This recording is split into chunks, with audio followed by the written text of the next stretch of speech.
I never imagined that the worst day of my professional life would become the beginning of everything I'd ever dreamed of. My name is Sarah Chun, and I've been a secretary at Sterling Technologies for 3 years. 3 long years of coffee runs, scheduling meetings, and trying to remain invisible while my direct supervisor, Marcus Grant, made sure everyone knew exactly how little he thought of me. It was a Tuesday morning when everything changed. I remember because Tuesdays were always the worst, executive meetings that required flawless preparation, and Marcus always found something to criticize, no matter how perfectly I executed my tasks. "Sarah, get in here now." Marcus's voice boomed across the 20th floor, and I felt every pair of eyes turn toward me. My hands trembled slightly as I gathered my tablet and stood, smoothing down my simple gray dress. I'd learned early on not to wear anything too nice or too colorful around Marcus. He had opinions about everything, especially about people he considered beneath him. I walked into his office, my heels clicking against the marble floor. Marcus sat behind his massive mahogany desk, his face already red with whatever anger he'd manufactured for the day. At 45, he was the vice president of operations, a position he wore like a crown and wielded like a weapon. "Do you want to explain this?" He thrust a document across the desk. I picked it up carefully, scanning the contents. It was the quarterly report I'd compiled from the data the department heads had provided. "Is there an error, Mr. Grant?" "An error?" His voice rose to a shout. "The entire thing is garbage. Incompetent, just like everything you do. How someone as useless as you still has a job here is beyond me." My throat tightened. I checked that report 3 times. "Mr. Grant, if you could point out the specific." "Don't talk back to me." He stood up, slamming his hands on the desk. "You know what your problem is. You're too stupid to even realize how stupid you are. I should have fired you years ago, but I felt sorry for you. A charity case, that's what you are." The words hit like physical blows. I could feel tears burning behind my eyes, but I refused to let them fall. Not here. Not in front of him. "You're pathetic," Marcus continued, clearly enjoying himself now. His voice grew louder, ensuring everyone outside could hear. "A waste of space. Your college degree is worthless. Your work is worthless, and honestly, I'm embarrassed to have you represent this department. You dress like you shop at a thrift store. You have no presence, no intelligence, no." "That's enough." The voice cut through Marcus's tirade like a blade through silk, deep, controlled, and carrying an authority that made the entire room seem to freeze. I turned, and my breath caught. Daniel Sterling stood in the doorway. The Daniel Sterling, CEO of Sterling Technologies, a man I'd only ever seen in company newsletters and from a distance at corporate events. At 34, he'd inherited the company from his father and had tripled its value in just 5 years. Forbes called him a genius. Fortune called him ruthless. But standing there in his perfectly tailored charcoal suit, with those intense dark eyes fixed on Marcus, he looked like an avenging angel. "Mr. Sterling." Marcus's entire demeanor changed instantly. The aggressive bully vanished, replaced by a simpering subordinate. We were just discussing." "I heard exactly what you were doing," Daniel said, his voice cold enough to freeze fire. He stepped into the office, and I instinctively moved aside, still clutching the report. "And I have to say, Marcus, in all my years running this company, I've never been more disgusted by an employee's behavior." Marcus's face went from red to white. "Sir, I can explain." "Explain what?" "How you verbally abuse your staff. How you create a hostile work environment. How you violate every single clause of our company's code of conduct." Daniel's eyes never left Marcus's face. "I've been reviewing complaints about you for months. Did you think no one would notice? Did you think no one would care?" "Sir, there must be a misunderstanding," Marcus stammered. "There's no misunderstanding." Daniel pulled out his phone and tapped the screen. Suddenly, Marcus's voice filled the room from the speaker. Every cruel word he just said to me, recorded in crystal clear audio. I've been in the building for 20 minutes. I heard everything. My knees felt weak. The CEO had heard all of that. Daniel pocketed his phone and turned his attention to me for the first time. His expression softened, just slightly. "Miss Chun, correct?" "Why, yes, sir," I managed to say, my voice barely above a whisper. "How long have you worked here?" 3 years, sir." And how long has Marcus treated you this way? I hesitated, glancing at Marcus, who looked like he might be sick. Daniel noticed. Look at me, not him, Daniel said gently. He has no power over you anymore. How long? Since I started, sir, I admitted quietly. But I need this job. I have student loans and my mother's medical bills. You'll keep your job, Daniel interrupted. In fact, you're getting a promotion. Marcus, however, is finished here. You can't fire me. Marcus sputtered, finding his voice. I've been with this company for 15 years. My contract. Your contract has a termination clause for gross misconduct and harassment, Daniel said coolly. Security is already on their way to escort you out. You have 30 minutes to clear your personal items from this office. Your severance package will reflect the severity of your violations, which is to say, it will be minimal. As if on cue, 2 security guards appeared in the doorway. Marcus looked at me with pure hatred. This is your fault, he hissed. You little! Finish that sentence, and I'll ensure you never work in this industry again, Daniel warned. Leave. Now. The security guard stepped forward, and Marcus had no choice but to comply. As he was escorted out, the entire floor erupted in whispers. I stood frozen, unable to process what had just happened. Daniel turned back to me, his expression unreadable. Miss Chun, would you join me in my office? We need to discuss your new position. Yes, of course, sir. I followed him to the elevator, acutely aware of every eye on us. Daniel didn't speak during the ride to the executive floor, and I was too overwhelmed to break the silence. My mind raced with questions. What new position? Why had he defended me? What was happening? His office was stunning, floor-to-ceiling windows overlooking the city, minimalist furniture in shades of white and chrome, and shelves lined with awards and photographs. He gestured to a chair across from his desk. Please sit. I perched on the edge of the seat, my hands folded tightly in my lap. Daniel sat across from me, studying me with those intense dark eyes. I owe you an apology, he said finally. That was the last thing I expected. Sir, that behavior should never have been tolerated in my company. The fact that you endured it for 3 years while I remained ignorant is unacceptable. He leaned forward. I want you to know that I've implemented new protocols. Anonymous reporting systems, mandatory management training, zero-tolerance policies. This won't happen again. Thank you, sir, I whispered, feeling tears threaten again, but these were different tears. Now, about your new role. He pulled up something on his computer. I've reviewed your file. Bachelor's degree in Business Administration from NYU, graduated summa cum laude. Before Marcus, your performance reviews were exemplary. You're fluent in 3 languages, English, Mandarin, and Spanish. You have skills that have been completely wasted in that position. I'm grateful for any opportunity, sir. I'm making you my executive assistant, Daniel said simply. I blinked. I'm sorry, what? My previous assistant just left for a position in London. I need someone detail-oriented, intelligent, and discreet. Your record suggests you're all 3. The salary is $150,000 annually, plus benefits, performance bonuses, and stock options. You'll work directly with me on high-level projects and initiatives. $150,000. I currently made $42,000. I couldn't breathe. I know this is sudden, Daniel continued, mistaking my shock for hesitation. Take the evening to think about it. But I should tell you, I reviewed that quarterly report Marcus called garbage. It was flawless. He was lying to undermine you, probably because he felt threatened by your competence. Something in my chest cracked open. For 3 years, I'd believed Marcus's words. I'd thought I wasn't good enough, smart enough, valuable enough. And now the CEO of the company was telling me I'd been exceptional all along. I don't need the evening, I heard myself say. I accept. For the first time, Daniel smiled. It transformed his entire face, making him look younger, more approachable. Excellent. Can you start tomorrow? Yes, sir. And Sarah. He used my first name, and something fluttered in my stomach. In this office, we treat each other with respect. You've earned your place here.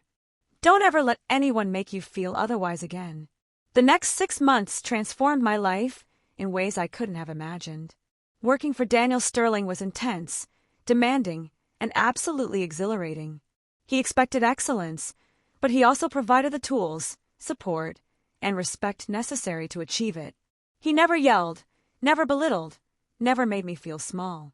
Instead, he challenged me to think bigger, push harder, and trust my own judgment.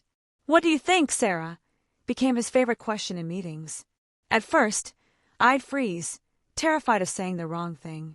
But he'd wait patiently until I found my voice, and then he'd actually listen to my ideas. Some he'd implement, others he'd refine with me, turning good concepts into great ones. I stopped dressing in muted colors.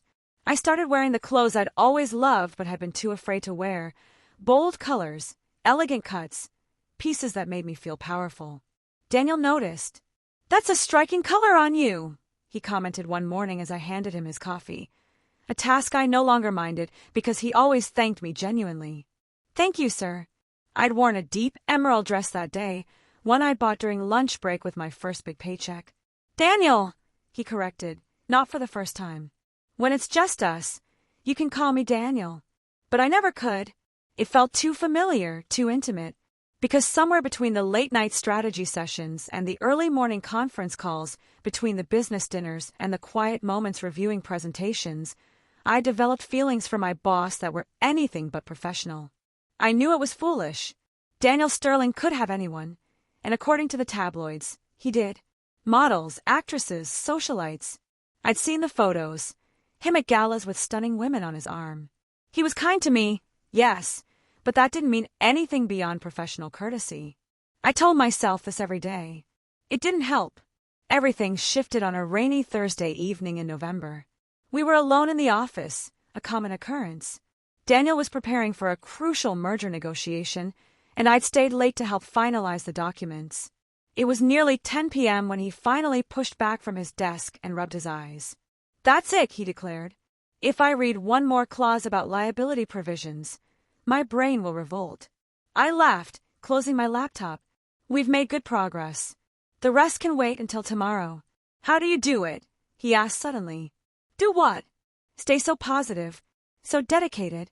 He looked at me intently.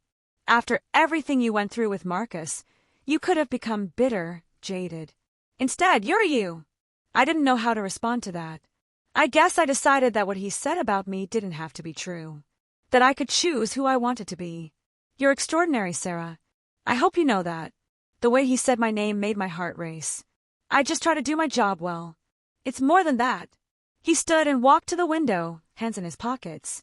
The city lights reflected off the glass, creating a halo effect around him. "Can I tell you something?" "Of course." "The day I confronted Marcus, I'd actually come to that floor looking for you specifically." I stared at his back. "What? Why?" I'd been reviewing departmental reports, and I noticed inconsistencies in Marcus's submissions. But when I pulled the raw data, I found notes in the margins, corrections, suggestions, alternative analyses. All initialed SC. He turned to face me. I realized his incompetent secretary was actually the person doing the real work while he took the credit. "I was just trying to help." "You were being exploited," Daniel said firmly.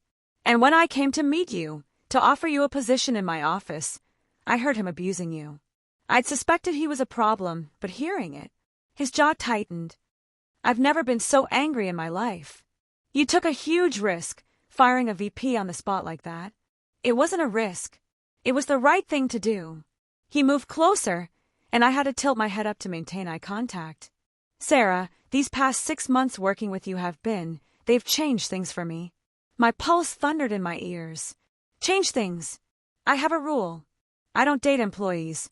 It's a firm rule, one I've never broken." He paused. "But I'm finding it increasingly difficult to remember why I made that rule in the first place." Was he saying what I thought he was saying? "Daniel, sir, I don't understand." "I think you do." His voice was soft now, intimate. "I think you feel it too. This thing between us. I should deny it. I should step back. I should remember my place. But I was so tired of being afraid, of making myself smaller." "Yes," I whispered. "I feel it. Then I need to be honest with you." He reached out and gently took my hand. "I'm falling in love with you, Sarah. Actually, I think I started falling the moment I saw you standing in Marcus's office, refusing to cry even though he was trying to break you." You were so strong, so dignified. And every day since, you've amazed me. Tears spilled down my cheeks. Happy tears this time. I love you too. I've tried so hard not to, but I do. Then we have a problem, he said, but he was smiling. Because I can't date my assistant. My heart sank. Oh, so we'll have to fix that. He pulled out his phone and typed something quickly. There. I just emailed HR. Effective immediately. You're being promoted to Director of Strategic Operations. Different department, different reporting structure. You'll report to the COO, not to me. I gaped at him. You can't just. That's a massive promotion. I'm not qualified. You're overqualified if anything. Sarah, you've been operating at that level for months. I've just been too selfish to officially promote you because I didn't want to lose you as my assistant. He cupped my face gently. But I'd rather lose you as an assistant than lose the chance to be with you. This is crazy, I whispered. Probably, he agreed. But I've built my career on taking calculated risks. And you, Sarah Chun, are the best risk I've ever considered taking. Then he kissed me, and the entire world fell away. It was gentle and passionate and perfect, and I finally understood what all those romance novels had been trying to describe. This was what it felt like to be cherished, valued, loved. When we finally pulled apart, I was breathless and grinning like an idiot. What happens now? Now I take you to dinner. A real date, not a working dinner. He grabbed his coat and held out his hand. And then, if you'll let me, I'd like to spend every day proving to you that you deserve every good thing life has to offer. I took his hand, feeling tears prick my eyes again. 6 months ago, I thought I was worthless. 6 months ago, you were being lied to by a small man who felt threatened by your greatness, Daniel corrected. But you're not that person anymore. No, I agreed, standing taller. I'm not. I'm the woman who's about to have dinner with the man she loves. And I'm the luckiest man in the world, he said softly, pressing a kiss to my forehead. I stood in front of the conference room, presenting our Q4 strategy to the board of directors. My hands didn't shake. My voice didn't waver. I spoke with confidence and clarity because I knew my material, I knew my worth, and I knew I belonged here. When I finished, the board members applauded, actual applause. The chairman stood. Exceptional work, Director Chun. This is exactly the kind of innovative thinking Sterling Technologies needs. Thank you, sir. As the board filed out, Daniel remained, leaning against the wall with that small smile I'd come to know so well. When we were alone, he crossed to me and pulled me into his arms. You were magnificent, he murmured against my hair. I had a good teacher. No, baby, that was all you. He pulled back to look at me. You know what today is. Thursday. It's exactly 1 year since I fired Marcus and promoted you. He reached into his pocket and pulled out a small velvet box. My heart stopped. Sarah Chun, this year with you has been the best of my life. You challenge me, inspire me, and make me want to be better every single day. You've transformed not just yourself, but this entire company. Everyone who works here is better because of the compassion and excellence you bring. He opened the box, revealing a stunning diamond ring. I know we've only been officially dating for a year, but I've known since that first day that you were my future. Will you marry me? I thought about the woman I'd been a year ago, scared, diminished, convinced she was worthless. I thought about the journey I'd taken, the strength I'd found, the love I'd discovered. And I thought about the future stretching ahead, full of possibility. Yes, I said through happy tears. Yes, yes, yes. He slipped the ring on my finger and kissed me deeply. When we finally broke apart, I laughed through my tears. You know this is going to cause gossip in the office. Let them talk, Daniel said, grinning. I'm marrying the most incredible woman I've ever met. They can say whatever they want. The CEO and his former secretary, I mused. It sounds like a romance novel. It's better than any novel, he corrected. Because it's real. You're real. This love is real. He tucked a strand of hair behind my ear. And every day I get to wake up grateful that I walked onto that floor at exactly the right moment. Every day I get to wake up grateful that I finally saw myself the way you saw me, I replied. Strong, capable, worthy of love. Always, he promised. You were always all of those things. I just helped you remember. As we stood there in the conference room where I'd just proven my worth to the board, where I'd stepped fully into my power, I realized that the worst day of my professional life really had been the beginning of everything I'd ever dreamed of. Because sometimes, the moment everything falls apart is actually the moment everything falls into place. And my everything was standing right in front of me, looking at me like I was his entire world. Because I was, and he was mine,